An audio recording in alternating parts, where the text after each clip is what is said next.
Inshallah we can start, yes. Okay, Bismillah ar-Rahman ar-Rahim. Bismillah ar-Rahman ar-Rahim. Nahmaduhu wa nasalli ala rasulih al-Kareem. Amma ba'd. So inshallah we'll have this program before Maghrib. Last few minutes before Maghrib. We've got about 15 minutes left inshallah. So I'll try my best to try and make it around 20 to 25 minutes or maybe even half an hour before the iftar, and then we'll have this program every single night inshallah. The program that I've picked today is linked previously, is linked to the last few years. So example, 2 years ago we done the Jannah and its the meaning of Jannah, what Jannah is, descriptions of Jannah. That was 2 years ago. Last year we done Qiyamah and all of its details, and this year is to do with the signs of Qiyamah. So I'm working my way backwards and working on that inshallah. So this is regarding the Ashrat al-Sa'a. Ashrat al-Sa'a mean the signs of Qiyamah, and these will be certain topics on regarding those which is minor sins and the major signs and the minor signs of Qiyamah. I'm going to go over the categorization, what the benefits of learning this, and today will just be the introduction inshallah, and then we'll work on the more details later on. So first of all, where do we start from? And one of the reasons why we talk about regarding the signs of Qiyamah is because of this very famous hadith of Jibreel alayhi salam. Jibreel alayhi salam, everyone know that regarding the hadith of Jibreel, very famous hadith of Jibreel. Hadith of Jibreel was such where Jibreel alayhi salam came down in a certain form and came in front of all of the Sahaba, and then came to Rasulullah sallallahu alaihi wasallam, and he was asking questions to Rasulullah sallallahu alaihi wasallam in front of all of the Sahaba. The only thing is that no one knew this was Jibreel alayhi salam except for Rasulullah sallallahu alaihi wasallam, and he had a massive gathering, so all the Sahaba around him, and then you have Rasulullah sallallahu alaihi wasallam and you have Jibreel alayhi salam. And Jibreel alayhi salam is only sent by Allah subhanahu wa ta'ala, and he's asking questions to Rasulullah sallallahu alaihi wasallam, and while he's doing this, he's actually giving out information to all of the Sahaba regarding the fundamentals of deen. This is a very famous hadith of Jibreel alayhi salam. So he quizzed them regarding certain fundamentals of deen, and one of those questions was Mata Sa'a, regarding when is the day of judgment. So he's asking Rasulullah sallallahu alaihi wasallam, when is the day of judgment? Who's asking? Jibreel alayhi salam is asking, when is this day of judgment? So and remember that all of the questions that he was asking was all fundamentals of deen, iman, ihsan, and so forth, were all fundamentals of deen. So Rasulullah sallallahu alaihi wasallam answers the question by saying, I don't know the answer. Do you know the answer to this? Because you're asking me this question. Do you know the answer? So Jibreel alayhi salam says that, inform me about the signs of Qiyamah. Inform me, what are the signs then?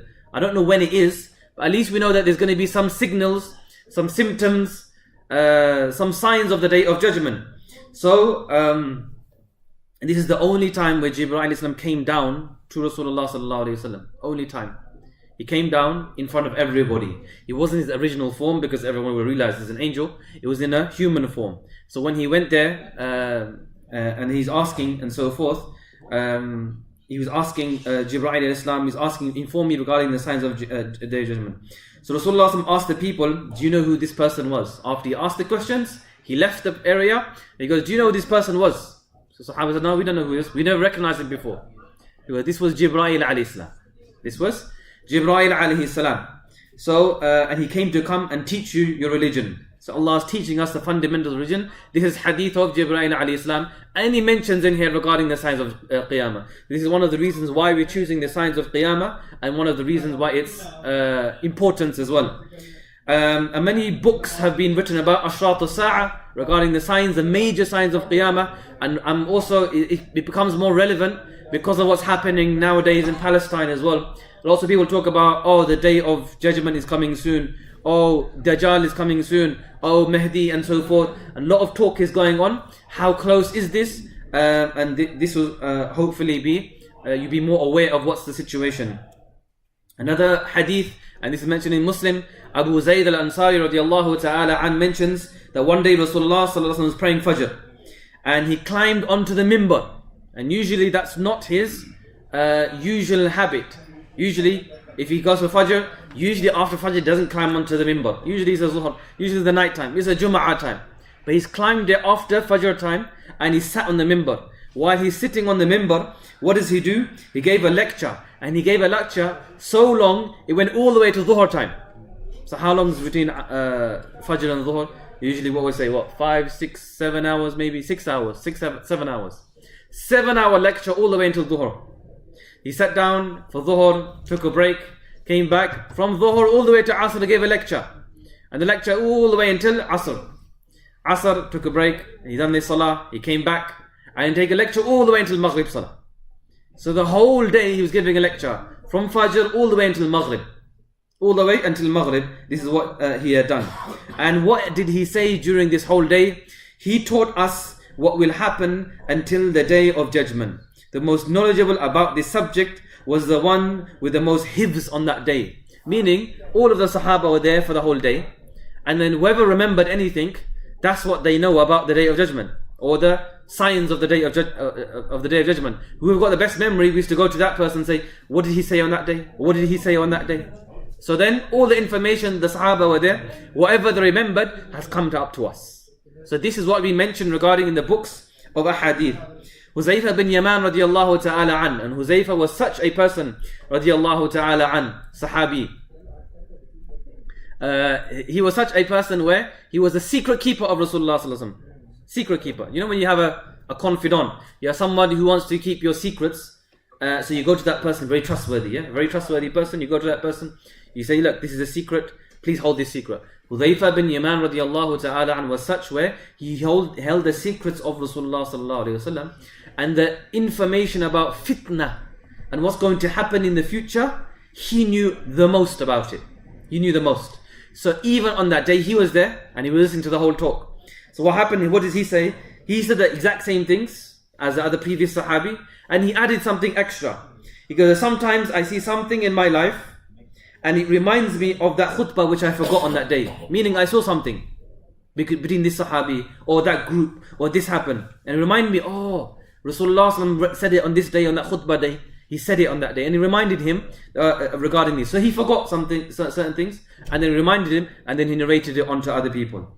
So this is regarding, this is the introduction on Ashratu Sa'a, regarding the day of judgment, and the major signs and the minor signs we'll cover inshallah in these next few weeks.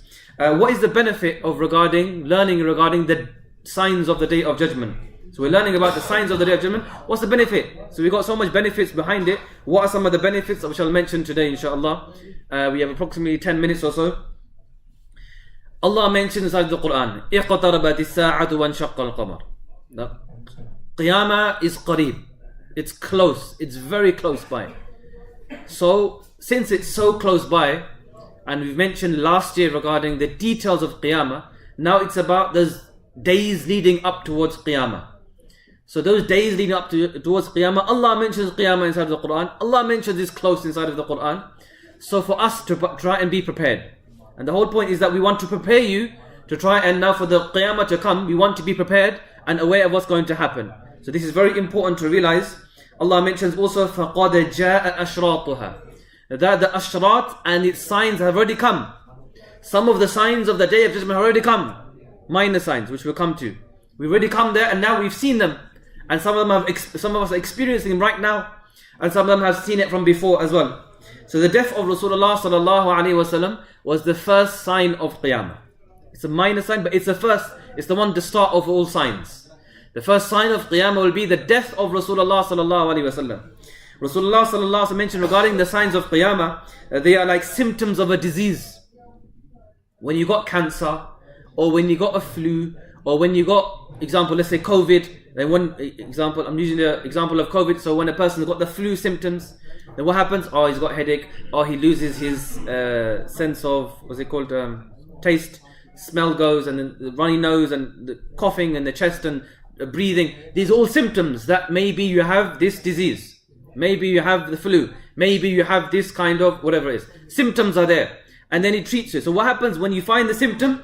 You say, okay, let me try and have this medicine and that medicine and this medicine. try and cure you of what's happening to you, and now you don't go towards the fatality of what it could be. Cancer is one of them, another, with the different types of diseases. In the same way, Qiyamah is now something which is coming, and the signs of Qiyamah, take it as symptoms.